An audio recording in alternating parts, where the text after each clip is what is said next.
today's webinar. My name is Sharat and I'm the host and moderator for today's webinar. I have Caleb with me from BlockApps, and Caleb will be managing the chat. So feel free to chip in your questions and we will be taking that up during the course of the webinar. So let's kick off the webinar and let me throw some light on the current crisis and its ripple effect on the economy. The current COVID-19 pandemic is having a dramatic impact on economic activities worldwide. Several large industries are currently under partial or complete closure, including automotive and steel production units. So correspondingly, electricity demand is also dropping and industry production cuts are being employed as survival strategies by most of the companies. So this economic recession has an impact also on the carbon markets. The fall in production brings about a sharp decrease in the demand for emission allowances, and it also leads to reduction in allowances prices as well. And it also disincentivizes people to invest in cleaner technologies. Now, a blockchain-based carbon credit marketplace can provide a seamless way of exchanging credits between corporation, governments, and individuals so that they can account for carbon footprints and offsets. So today I'm joined by Chappell. John is Director of Business Development, Oil and Gas at BlockApps. And we'll be discussing about the current state of carbon marketplaces, what are the challenges, and why carbon credit tracking on the blockchain is the needed part. So welcome, John, to the webinar, and please tell us about your BlockApps journey and your current engagement at BlockApps. Over to you, John. Thank you, Sharat. Thank you for the introduction. Welcome to everyone today. At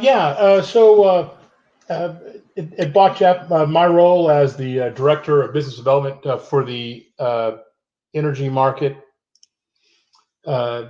we have a lot of things with the oil and gas world, but also one of the focuses we have is in the renewable markets, green energy, and in particular the carbon credit marketplace.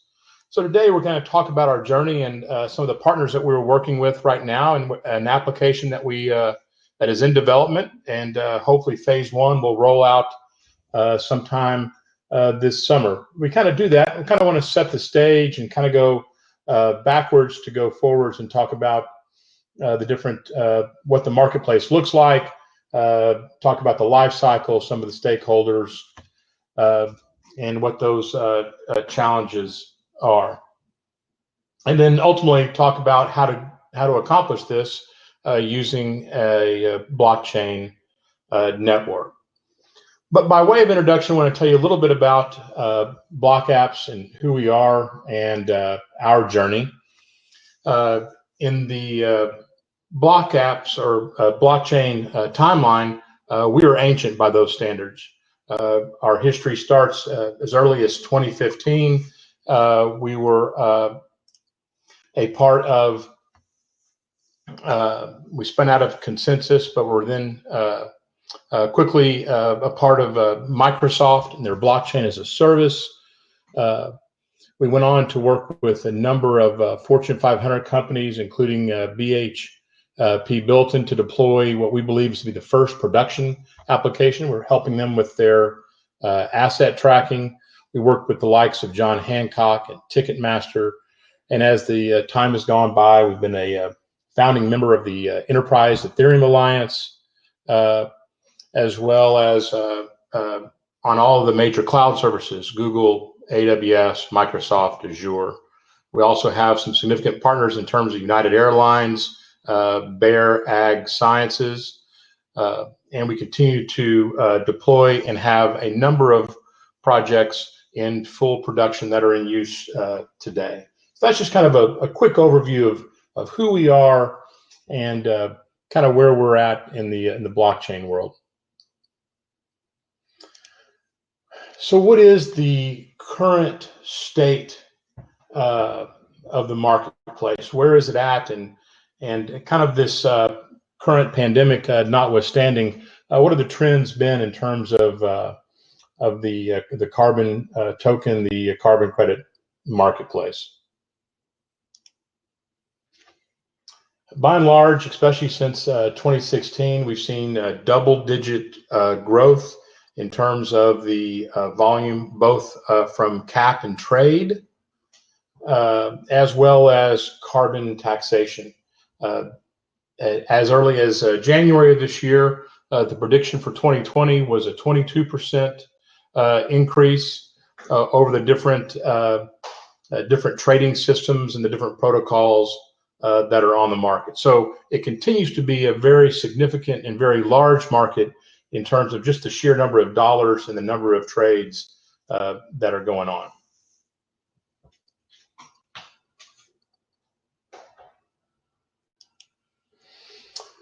So what are the challenges in the current carbon markets?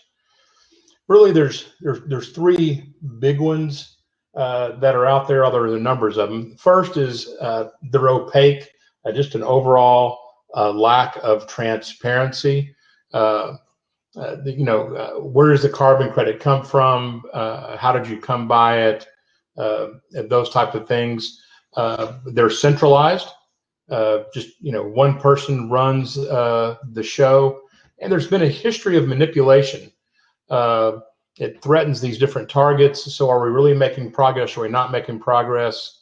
And you can see that we've outlined just a handful of articles that have been out there, and you can kind of look at these over the years and some of the challenges that they have.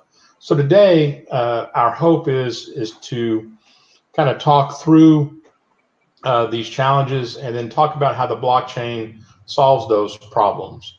One of those is the double spend, which we'll talk about in detail later. Talk about bringing trust, and with trust, transparency, so that everyone really knows where this carbon credit is coming from and how it's working. And then the fact that the blockchain is incredibly scalable.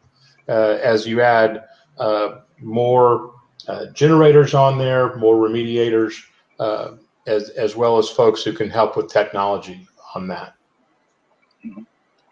John, I have one question here. So the European Union was one of the first markets to have a clear-cut regulation in place for carbon credits, right? Now, over a period of time, even countries like the US, Canada, Australia also joined in. So what, according to you, which country has the best regulation as far as carbon credit tracking is concerned?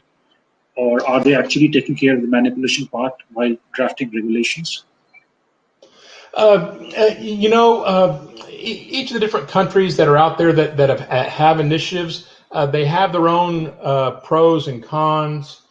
If you look at like New Zealand, their challenge is the bulk of their greenhouse gas is non-pastoral agriculture. So how do you tackle that? Next door in Australia, they had a real shaky start to theirs in terms of how they were doing the credits and that. The real key here is in terms of region. I don't know that one is better than the other. The real challenge is to dive in and really understand,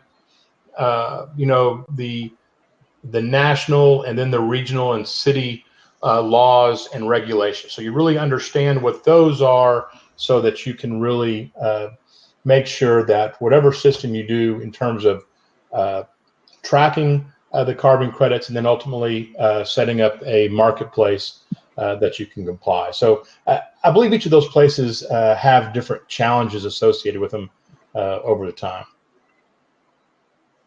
Yeah, thanks. Yeah. All right. Yeah, thanks for the question. Great.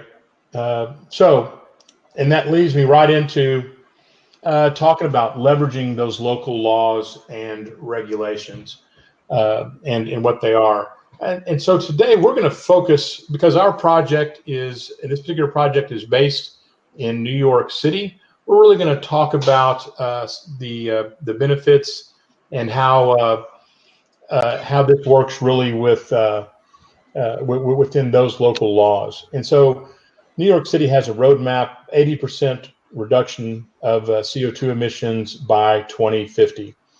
And so as a part of that plan, they've gone through and done some baseline monitoring, and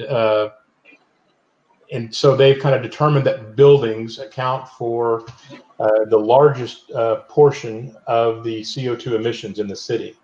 And so what we've done is begin to put together a plan where we focus on the buildings and with our partners. You'll hear me talk about GreenWatt, and they're the first of the technology providers that will be on the network. They have designed a building size code generation unit. And so we'll talk a little bit more of that going forward, but what it's able to do is generate electricity on site very efficiently with low emissions. And as a byproduct, they're able to provide hot water for the entire building.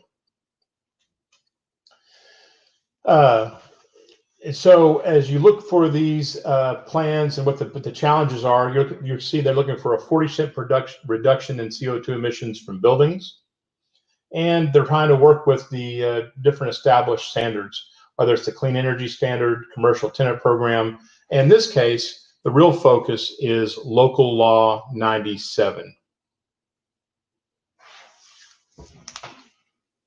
But again, when we talk about buildings, it's good to remember that this can be applied to the industries, the automotive world, and other waste generators. So how do we tackle that? It's going to be with a measured, phased approach. And so again, we're leveraging Local Law 97 in New York. So the initial focus will be on buildings. Start with those, municipal buildings, residential buildings, begin to identify partners, and then design solutions. And from there, you can expand it throughout the city with different IoT solutions coming on and other industries. Look for opportunities to bring different OEMs in with technology. And then once you have a robust network, then very quickly you can begin to tokenize the CO2 and begin trading and let that fluctuate based on supply and demand. So where do we start? Where are the challenges from there? And kind of back to your question, one of the key takeaways we have is one of the best places to start, we feel, are the regions and cities that have established laws, regulations, and CO2 reduction levels. It's easier to work with small regulators as a project is started. The more intimate you can become with them and what their goals and outlines, even things as simple as what kind of report structure are they looking for in terms of how they want to see how you're tracking this CO2, both at a baseline emission level as well as any potential reductions. John, would you say that smart cities as a project, because they have, even countries and cities have defined rules for smart cities, so do you think smart cities are the best places to try and experiment this carbon credit marketplaces, because you have defined rules in place for smart cities? Absolutely. Smart cities are an excellent place to work on carbon credit. I don't know that I've seen every proposal for a smart city, but I've seen a number of them. And every one that I've seen has a CO2 reduction, greenhouse gas reduction component to it. And it's a very good way to start in there. And especially if they have a smart city initiative, if you recall the previous slide, it really just helps the project move to that next phase a little quicker, because that city has a larger vision for how they want to really bring technology to bear. So absolutely, that's a great question. Smart cities would be an excellent place, a great candidate for a blockchain-based carbon credit marketplace. So let's talk a little bit about the life cycle. What does that look like? The life cycle of a CO2 emissions, especially in regard to a building. Who are those stakeholders, and what are some of the challenges that we face? Some of the challenges are the ones we mentioned at the very beginning in terms of a lack of transparency, market manipulation, but there are also some very ground level challenges and things you need to take into consideration as you do this. So first, I kind of put together a graphic here just showing, just at a very high level, really what the life cycle looks like.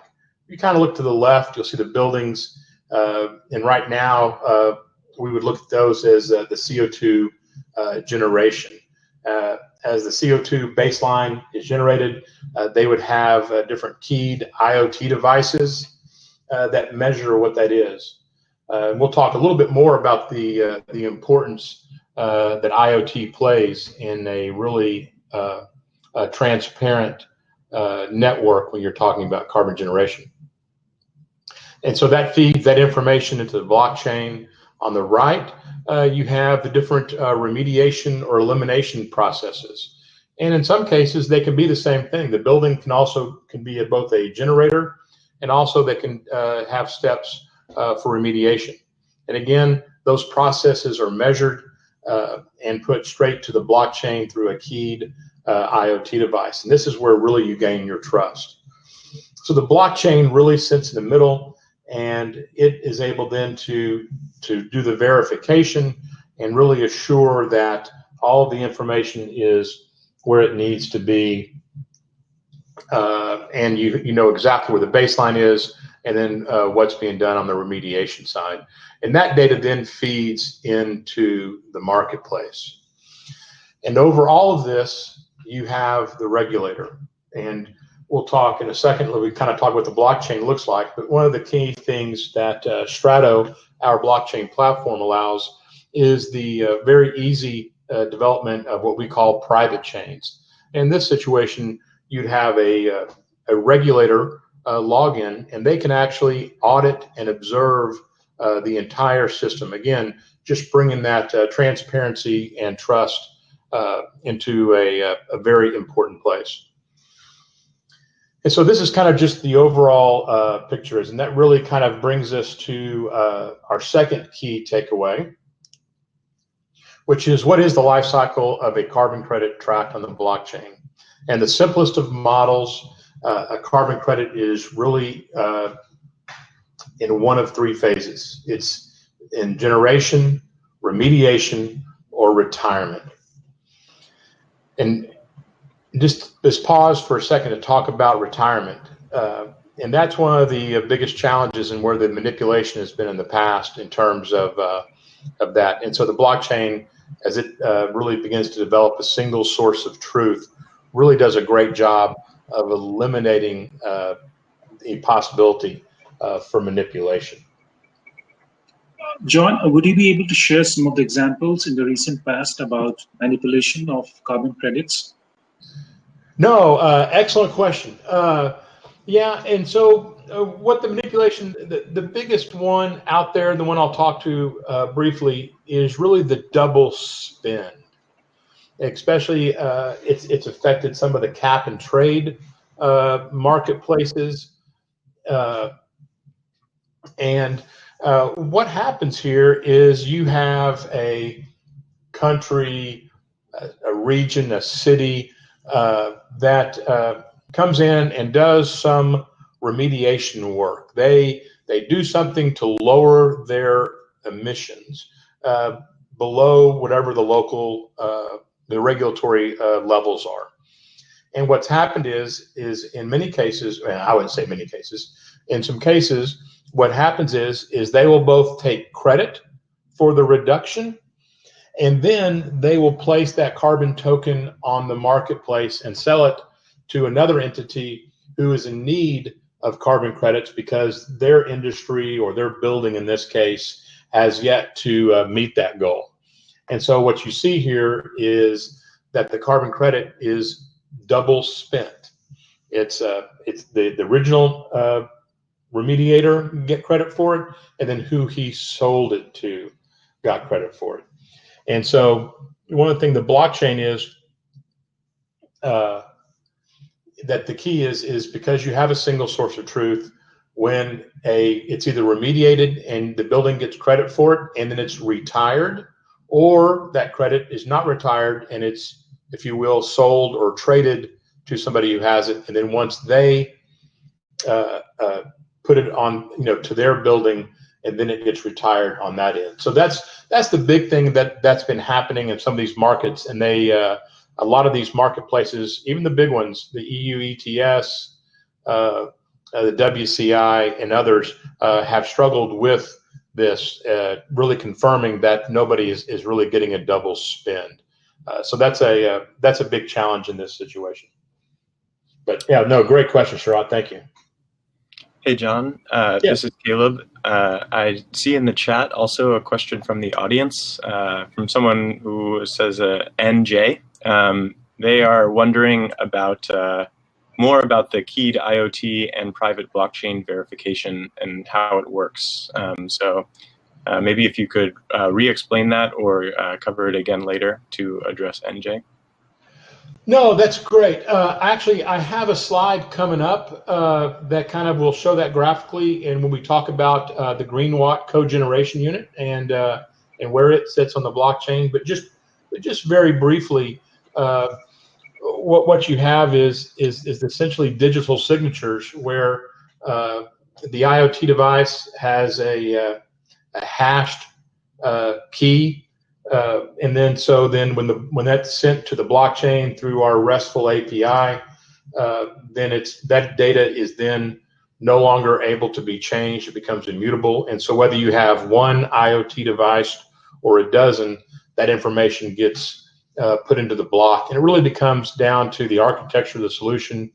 Like in our case, we're going to capture a number of data points that go on a block, and then those data points are used then to calculate the emissions, and then from once you have the emissions, then you're able to calculate the amount you are in fact below the goal, or how many carbon credits you can generate based on the remediation that you've taken in place versus the baseline. But yeah, I think that's a general answer right now. Give me a minute or two, a couple of slides. If I don't answer it, throw that question back up there again, but I do have a slide that will address that. But thanks, great question. So what are some of the challenges for the different stakeholders? And really in this case, we have three stakeholders. We have the building management, if you will, the regulators and authorities, and then the service providers. These are the folks who provide that new technology that allows you to come in and make a change and make a positive impact on the CO2 emissions for your building. So the first one, the road building management, their challenge is to find the right activity that meets or exceeds the different regulatory requirements. And again, like everything, it has to make sense that the money you spend to gain that carbon credit, is in fact you're getting something out of it. The next thing is you need to get reliable current data. You need to have a good baseline for what your CO2 emissions are and what those forecasts are. Different buildings have different seasonalities, depending on if there's a forecast for a very cold winter, that's going to change how much that boiler runs or how much electricity you need. And again, this really goes right back into the previous question around the IoT information, is to really have a transparent and trusted network. You really need to emphasize the elimination or drastically reduced number of manual inputs. So that's why really having these keyed IoT devices is really a key portion to this network. The regulators, they also need the same reliable current data, so they know what they're measuring against, so they can know if they're going to meet that 50% goal, if that building is truly carbon neutral by the target date and forward. They need to identify which activities to apply incentives to. They need to understand, is a code generation unit more effective, or is another technology provide a different kind of impact? And so any incentives that the government has, they're able to apply there. Again, reliable data is just, this whole thing is based on reliable data. They have the same challenge in limiting manual intervention. And again, we kind of touched on it a little bit, but knowing when credits are retired, they want to know that there's no double spend, that the building who installs a cogeneration unit and then has a reduction in their footprint, that they are not then just taking that, getting credit for it with the regulatory agency and then turning around and selling it, that they are in fact retiring the carbon credits they need to meet their goals. And then if they have extra, they're able to sell those to somebody who needs them. Again, just to really eliminate that double spend. And then service providers, here's a real business opportunity for these folks to find customers that match both the type and scale of services they offer. And they're about making sure that you can prove what their impact is, getting reliable data, and anticipate the demand for services, based on that next goal, what that next regulatory things are. And just New York City, you can see at the bottom, just the tremendous financial impact that having the buildings be carbon neutral, by 2025. So overall, just kind of summary, we need a cost-effective, reliable, and up-to-date source of CO2 emissions data and a means to see what that activity is, both from a cost side and an emissions side. So these are the challenges really geared towards the stakeholders. And I'm about to move on, I think, to the next, just some general development challenges and considerations. John, before you move on, we have one question from Daniel. And Daniel wants to know if you have come across any group or entity and have they taken up any carbon trading scheme on their own, or these schemes are entirely driven by regulators? While my experience is not all-encompassing, by and large, the ones I've seen have been driven by regulations or the different emissions accords and different climate agreements, so which may be not fully regulatory, but at least they have published goals. And I think the other one that may be out there that is not as regulatory, but to the first question that Sharat asked was around smart cities. A lot of those have built-in, green energy goals built into them that at that maybe the early point are not necessarily regulatory, but there are some voluntary components. So that's been my experience with that, but there may be others out there that are in fact completely voluntary. And I guess maybe let me add this. I do know that a lot of corporate entities have voluntarily kind of announced goals that they have. As I think about this, I know Equinor globally, but particularly their offices and their operations here in the States. I know ExxonMobil as well as others have kind of put by 2050. A 50% reduction in their carbon footprint. So some of those are voluntary, and they will in fact need to be able to, assure the public that they've made the commitment to how in fact they are accomplishing that, and that the data is what it should be in terms of transparent. I believe going forward, these oil and gas companies will have some mandate to participate in these initiatives, right, for sustainability and green future? No, absolutely. I believe there will be there will be some legislation associated with it, but a number of them, as I answered the question, I realized a number of them are trying to get out in front of it and be proactive and set their own goals and their own dates. And so, as I've met with some of these companies, I know that they have challenges. They think they're doing the right thing. They know what they're trying to do, but their challenge has been is how do I prove what I'm doing is actually reducing emissions and reducing our carbon footprint. And the conversations we've had is how to use many of these same features and benefits associated with STRATO to help them really meet those goals, so that if a regulator comes in or just a third-party auditor comes in, they can show them and they can have the confidence that says, yes, in fact, this particular oil and gas major has reduced their footprint, year over year by this much.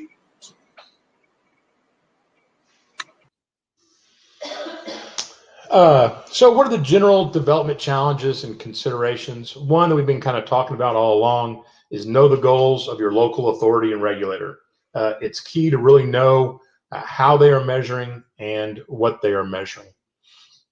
Understand the state of your region and city.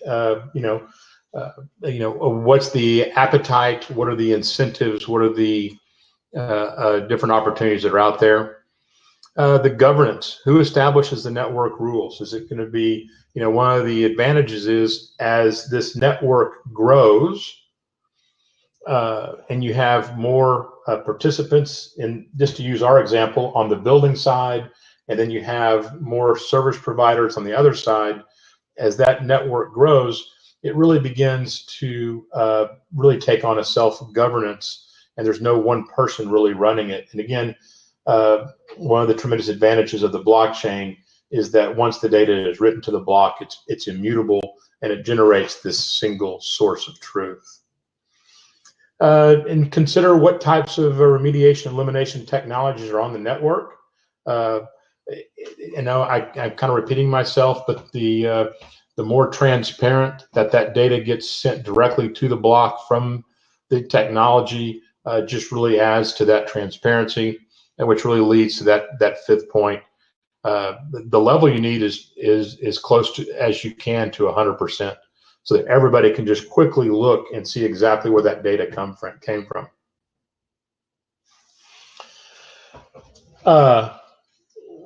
So just kind of a summary on some of the challenges and some of the things to really consider around the current marketplaces, kind of circling back to that. We've talked about the three spots that a carbon sits into: generation, remediation, and then retirement. And so, the things you have to take into account and the challenges: which carbon credit has been remediated or retired? Has its value been realized? Where did that carbon credit come from? How was it calculated? Who exchanged it? Who owns it now? And kind of circling back, back to the same thing as the source. And so, really, what we want to do with the blockchain is to provide this very reliable single source of truth that really answers these questions. And graphically, it really kind of begins to look like this, and that you have a clear understanding of where the CO2 was generated, where it was remediated, and then when was it, if you will, turned in or retired as a carbon credit.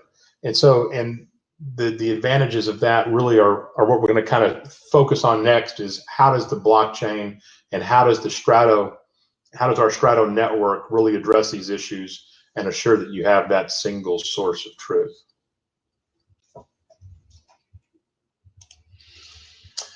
So what are these benefits and what are the results? This is kind of the picture I promised earlier around IoT. So you can see our partner GreenWatt. You can see their cogeneration unit. This fits and retrofits in a building very easily. Almost every utility area or the mechanical rooms will have room for this. And so they have there, and now the cogens readings are securely and automatically keyed to the blockchain. And you can see how with our digital signature process, how that information goes from the sender, which is the cogen unit, ultimately to the recipient, which is the building manager, and on his blockchain. And so there's a private key and a public key. And again, you create this immutable information in a single source of truth. And from there, you can see how the authorization of the building management checks, what the energy savings calculation is. Again, this is all based on an initial baseline, and then how the cogeneration unit is able to reduce that footprint. Again, it's got an engine that runs on natural gas, which is like 98 plus% efficient. So the emissions just from that electricity generation are greatly reduced over traditional energy sources, electricity sources. And then as a byproduct of the engine heat, it converts that heat into hot water. And in many buildings, it's enough hot water to supply the entire building, and the energy generated will usually account for and take care of the bulk of all of the common electricity needs for a particular building. And if there is excess, it's sold back onto the grid. So once all these calculations are performed, the carbon credit is created, and then it's either it's either traded and automatically marked as retired. Again, there's a single source of truth, and it's either traded. It doesn't have to be traded. The building can use it for his own credit, but it's retired then, or it can be traded and then retired.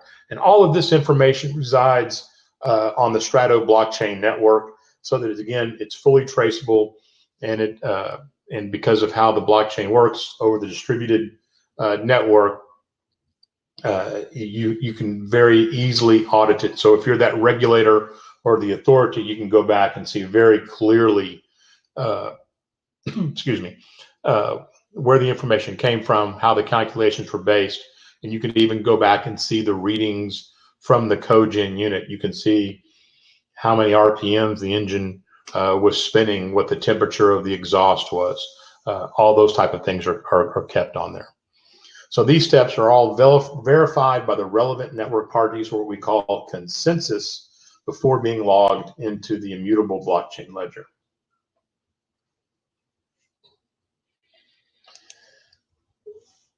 So this leads us kind of to really we kind of talked about this, but really, so the energy usage and IoT data are added to the blockchain, kind of based on the graph above. What we do is it's really through our RESTful API and the keyed IoT devices, where the network cryptographically confirms the identity of the device, and then and only then, once it's identified, then it adds it to the permanent blockchain record. And again, that's really where you get your transparency from. So why STRATO? What are the things that STRATO does that we feel that are unique amongst enterprise blockchain platforms? Hey, John. Yes. Caleb. I think NJ, who had asked about that slide before, I think you got him some good information, and he just has a follow-up question. He's asking about details for how the calculation is made for the carbon credit. Is it based on electricity usage? I know it's a proprietary calculation, but maybe you can give a little bit of an overview. Yeah. So in Greenwatt, and what they've done is they have in fact come up with a proprietary calculation. So they used baseline data for the building based on their current electricity usage, and if they have a boiler, the boiler usage. They have some standards in terms of what those CO2 emissions are, and then based on the usage of the cogen unit, they monitor how much how much electricity is being produced. They're then able to use that calculation and create a delta and say, all right, for every kilowatt out of the cogen unit, you're only generating this much less of a CO2 footprint, and from there he's able to calculate the carbon credit and that. But it's a combination of data from the cogen unit, but ultimately it really is about the number of the amount of electricity produced by the cogen unit in a given time period. So hopefully that answers your question. And if it doesn't, let us know at the end. I believe there's contact information, and I can put you in touch with the folks at Greenwatt, and they can give you a much more detailed answer to that. So the features we talked about, the immutable timestamps for precise tracking. The smart contracts, this does everything with the automation. So now as the data comes in, the proprietary algorithm we just talked about, all of that goes in, and the data is standardized and put on the block. And then with the key devices, we have a consensus and validation, or a key portion of our platform, and that allows the regulators to have tremendous confidence, or in this case, we say approve, that where activity has in fact benefited that building in terms of reducing their footprint. I talked about private chains and authentication briefly, but again, we're able to, at a very granular level, come in and really set up the role-based. Are you the building owner? Are you just a person looking to buy on the marketplace? Are you a service provider? Are you a regulator? But again, each of those roles needs to have access, different levels of access to different data, and the private chains and our authentication make that very easy, and just as importantly, if not more so, very secure. At the heart of STRATO is a RESTful API, which really promotes very easy two-way communication. So it gets back so that IoT data is able to get on the ledger and really eliminate the need for any kind of manual input. And again, the last part is really, we've really built STRATO to make it easy to implement a blockchain application. The interfaces and the dashboards, user onboarding, and governance control are all very straightforward, and we've found that really little and or no blockchain knowledge is required to take all the advantages associated with STRATO. So as we kind of near the end of the cycle here, let's go back to our stakeholders and really begin to talk about what those benefits are for each of them. The building manager now has a single source of truth for his emissions data. He has automated IoT device logging that different data. He has a trusted marketplace to find maybe that next service provider to really make that next reduction in the footprint. And he can really begin to get tailored recommendations based on aggregate data and whatever potential incentives are out there based on his local laws and regulations. The regulator now also has this reliable and real-time CO2 data that he can look at. And as more buildings go on the network, he can begin to look for and be able to perform sophisticated analysis and modeling. He has an automated way to do compliance checks in something as simple as really eliminating the need for on-site audits once they understand and really take advantage of the trust that a STRATO blockchain network provides. And it just gives them enhanced visibility for the incentive program. So they can very easily track, all right, we incentivize this particular type of project, and they can very quickly go back and look at the results and know that that project now produced these kinds of results. And it helps them and gives them insight into what they can do next time in terms of what that next level of incentive may look like. And for the service providers, it's a source of customers that they can match with their capabilities. So your more sophisticated service provider, the person that offers that technology like Greenwatt does, that has a very sophisticated component to it in terms of the IoT devices, the proprietary algorithm, it allows them to match with the right buildings, if you will, or customers. They now have a reliable source for both cost savings and the ecological impact. And they can see what the service demand is and are able to respond to market needs much quicker and really drive and improve their profitability. So overall, these folks, they see a smarter, more agile decision-making capabilities. They have a simplified and very functional user experience.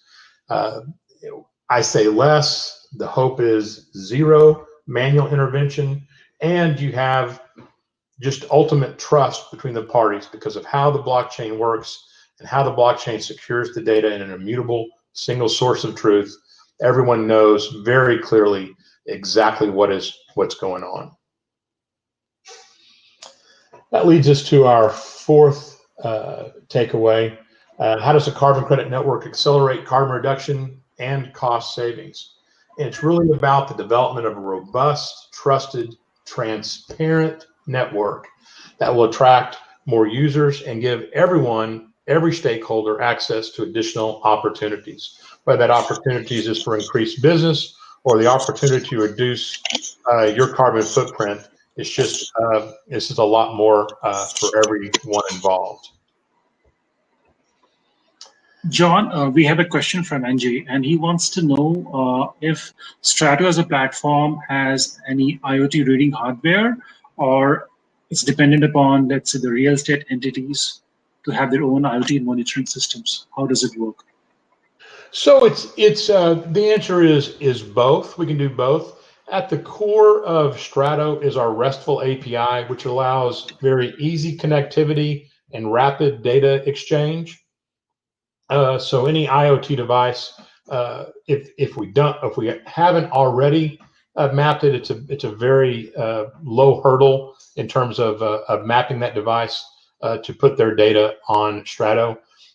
Many of the production networks that we have that are in use and in production, not to repeat myself, but take advantage of IoT, where data is coming in to that network from multiple sources, whether it be a database, a GPS device, or others. But STRATO is designed kind of at its core, if you will, to make those interchanges very easy. And not only with IoT devices, but that same technology allows STRATO to be very robust in terms of talking to any legacy systems. Here we're kind of talking about bringing a new network on, but in other cases, we have an agricultural provenance application that's in full production.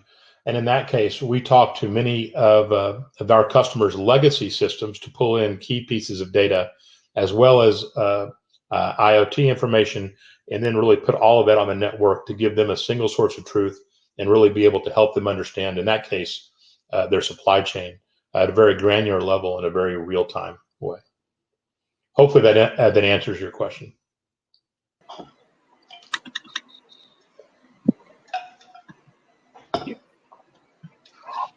So I believe I've gone through most of what we wanted to do. Kind of want to leave you with a couple of things. If this project sounds interesting, please check out our website. We will be updating this as we go through on a regular basis. Right now, we're in the early parts of the first phase in terms of actually building the application. We're working with Greenwatt, our partner, Optimum, to really put that together. And so we look forward to putting that updates. There are already a number of these code generation units installed, actually in Brooklyn, and with more scheduled to be installed here in the coming months. I think we have a few minutes left. If there's any other questions we can answer?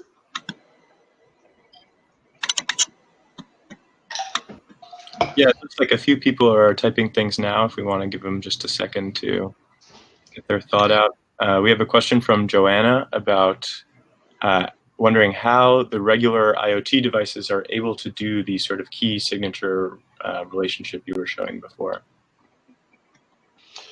So you have to make sure that the IoT device is in fact keyed. There are some that'll just send out just temperature, just a good old-fashioned thermocouple. So you do have to make sure you're using the right IoT device that has the keyed portion to it, so it'll talk to the network.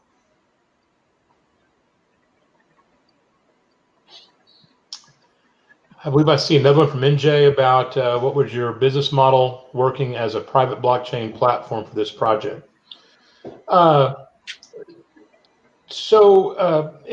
In the broadest of terms, the blockchain networks really hit their full potential when you have multiple members, if you will, or folks on the network that are there.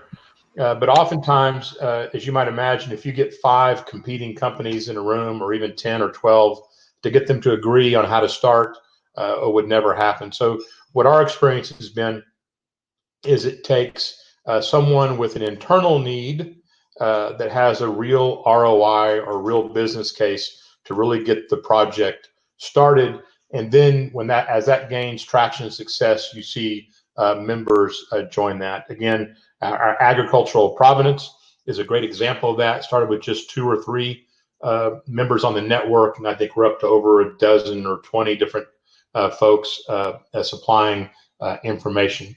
And again, with the GreenWatt case, they have these cogen units that are being installed now, and they need the information tracked as part of not only the building owners reporting as they prepare for the local law 97. I believe they have to start reporting information in 2024, and then actually have to be have a carbon neutral by 2025.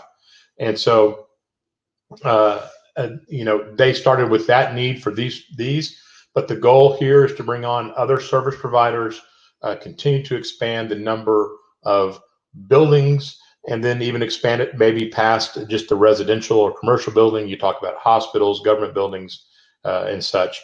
So it's always a challenge on how to get started. But again, if you have a good ROI and a good internal use case, is usually the best way to start it. And as you get to kind of maturity, I think you talk about a private blockchain. So this starts off as private and permissioned. It actually begins to look like a public and permissionless network when you have hundreds of service providers, thousands of buildings, and any number of people on there looking to buy and sell carbon tokens. So hopefully I talked a lot, but hopefully that actually helped answer your question. Can we have a time for another question or two?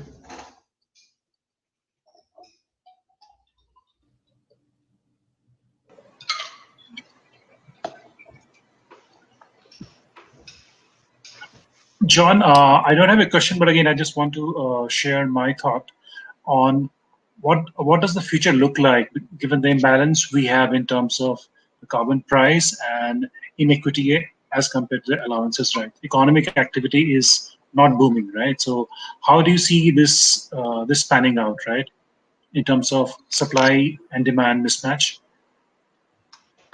There's no question it has an impact right now on the short-term market.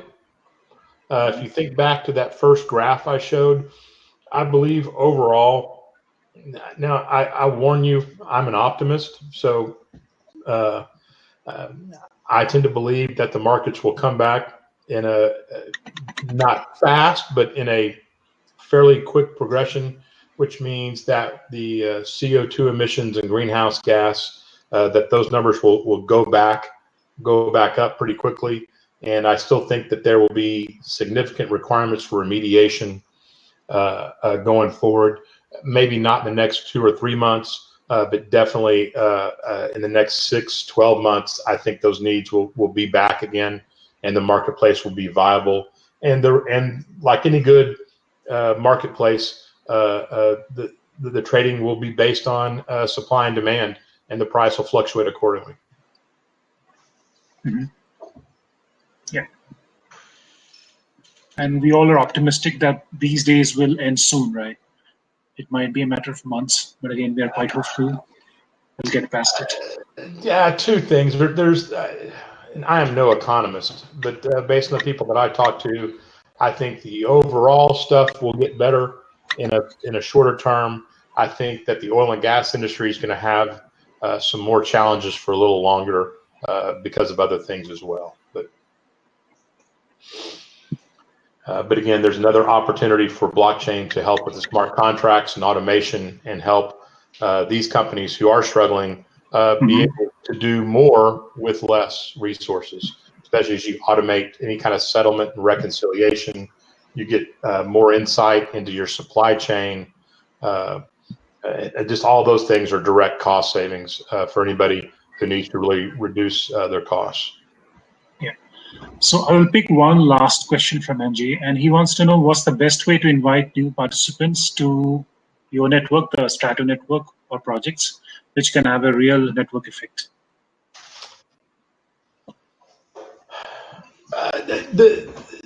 I think probably the first way is to continue to leverage the technology. In this case, the cogen units. That's a natural progression of adding folks to the network. Then I think the next thing is to begin to go out and see what other technologies apply. And I think once you have a handful of buildings on the network, and then once you have even just 2 or 3, maybe even as few as 5 service providers with their technology on there, I think that's what you need really then to gain the momentum, and I think you'll really see the effect. The marketplace has some time to mature before you really have to be able to trade. But I think that the timing for this project is very good. It's 2020. The real reporting doesn't need to start for 2024. And so I think that as the whole city ramps up for this, I think you'll see some adoption out there. So hopefully that answered your question.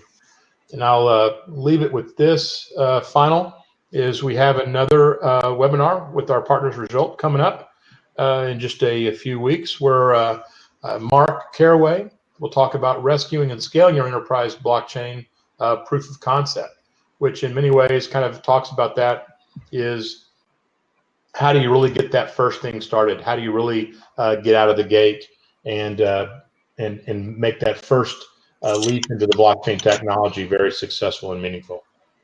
Yeah. Thanks, John, for pointing this out. And I think it makes sense to move beyond from POC to production stage. And this webinar by Mark will really help our audiences to learn how they can maybe scale their efforts toward going to market. All right. Thank you. Thanks to everybody. Yeah. Thanks, everyone, for joining the webinar. And we would look forward to your participation in the next webinar on May 1st. Do sign up, and see you guys there. Bye. Thank you, everyone. Bye-bye.